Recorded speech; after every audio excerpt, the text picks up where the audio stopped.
King, King, King. Bro, you really know how to break my heart, don't you?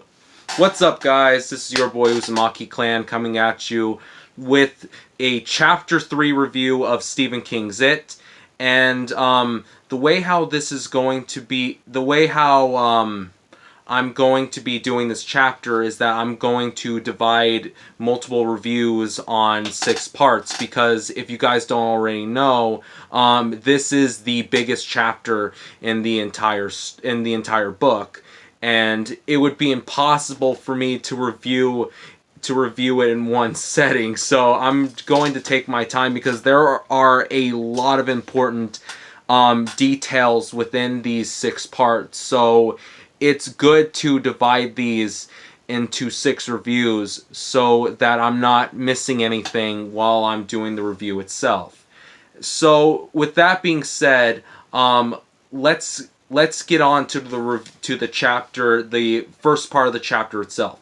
So the first part of the chapter sets place in 1985, and our focus between this part is on one of the main characters, and of course my favorite character, if you guys don't already know, Stan Uris, and of course his wife Patty. And this chapter is mainly focused on their marriage, and where where they've come from dating into being a married couple. Now, this chapter mainly focuses well, I wouldn't say that the whole chapter is vaguely centered upon Patty, but a large majority of it pretty much is, because we get to know Stan more as the story progresses, but here we get to know a lot about his adult life. We get to know how both Patty and Stan both met each other, and we got a glimmer of their marriage life and how far they've gotten. This chapter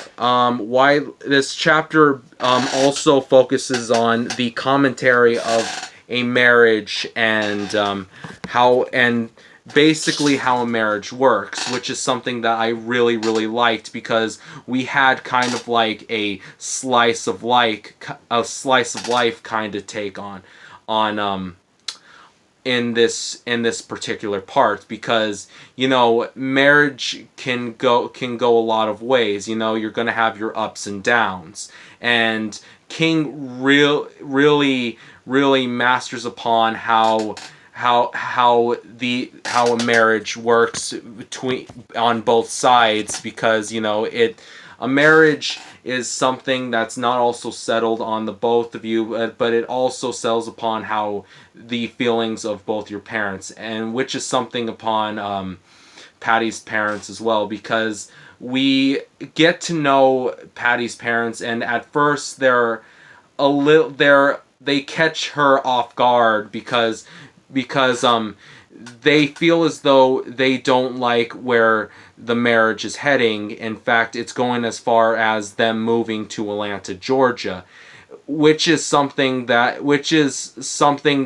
does occur a lot in real life. Especially when you're married, you have to have your own life. You got to have your own house. You got to start thinking about your own career, and rather or not you're wanting to have kids. And so we get to know how Stan and Patty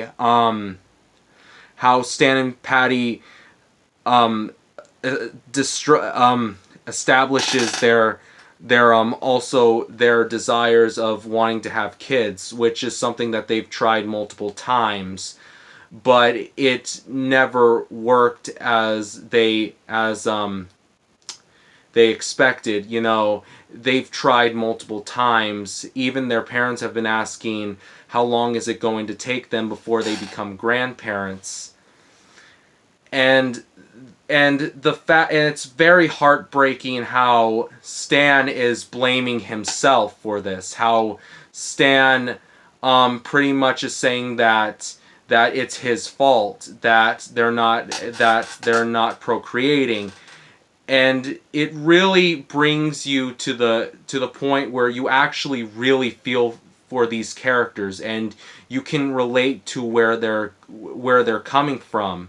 Now, this chapter really shadows upon the history that they've had. You know, Patty being a school teacher and Stan being an accountant.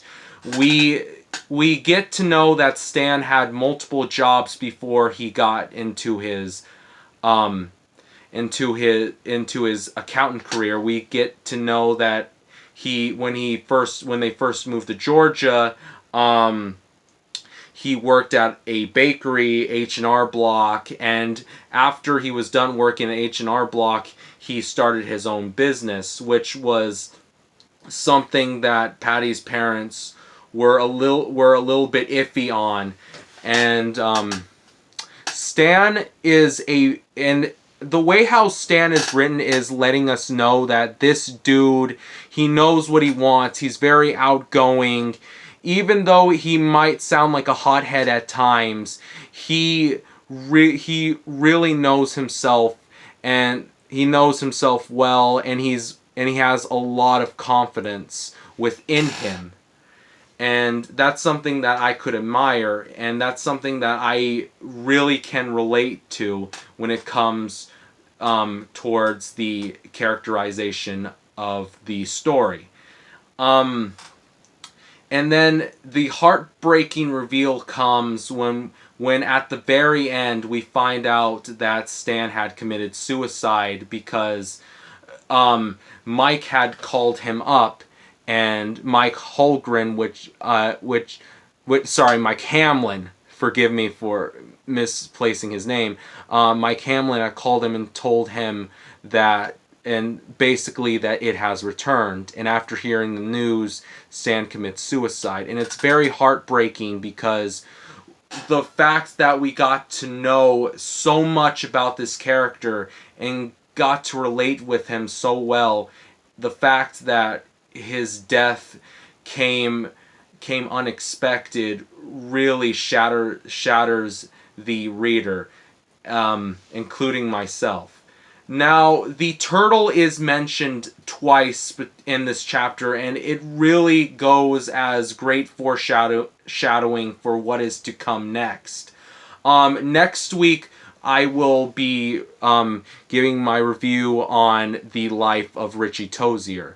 I hope you guys really enjoyed this chapter. I hope you guys really enjoyed this review.